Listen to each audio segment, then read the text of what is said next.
Welcome to the Rim Break Rodeo. We hope this video helps. In this video, I will explain how to play Splatoon 3 multiplayer step by step. Start by selecting a weapon class and practicing basic movement, shooting, and ink swimming in casual matches to build confidence.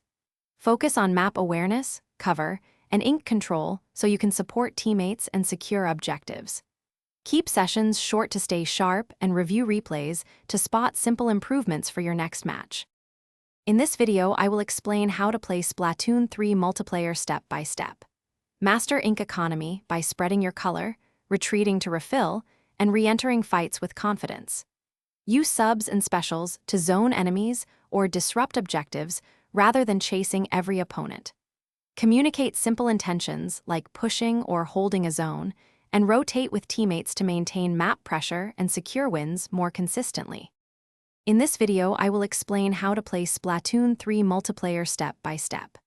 Quick recommendation: if you are settling in for long rank stretches, grab an Oala water bottle to stay hydrated and focused. I find it handy between matches.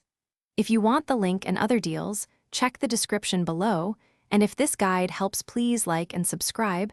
Now let's get back to the video. In this video, I will explain how to play Splatoon 3 multiplayer step by step.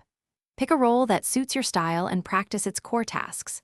Flankers create openings, anchors hold positions, controllers maintain turf. Swap gear and abilities to counter specific maps or enemy teams, and always watch spawn and rotation routes. Stay patient, focus on small wins, and celebrate steady improvement instead of expecting perfect plays every game. Thanks for watching. Consider subscribing if we helped you.